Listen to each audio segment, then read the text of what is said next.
الفرق ما بين المصري والأجنبي لما يدخل محل عصير. المصريين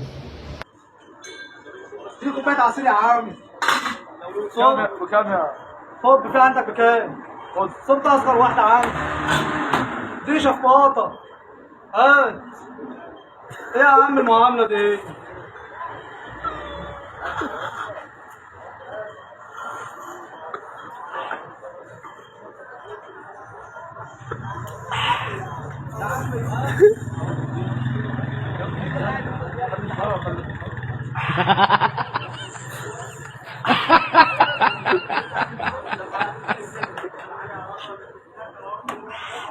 هات الباقي. وانت اديتني فلوس؟ اه صح انا اسف. خد الباقي. بكام الكوبايه دي؟ دي بخمسة.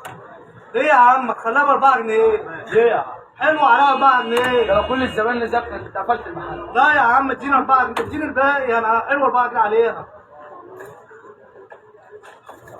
طالما انت مش شرط هتجيبه. ماشي.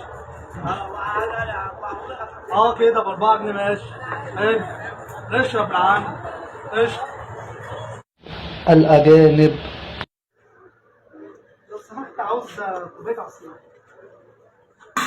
في بخمسة، في ثلاثة، في هات من الكبيره ام 5، هات اكبر حاجه عندك. ماشي هات اكبر حاجه عندك. لو سمحت ممكن شرموه.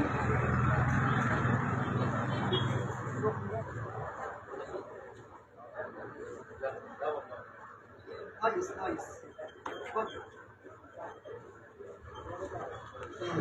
لا خلاص خلي مش عاوز بقى، خليها عشان انا كده.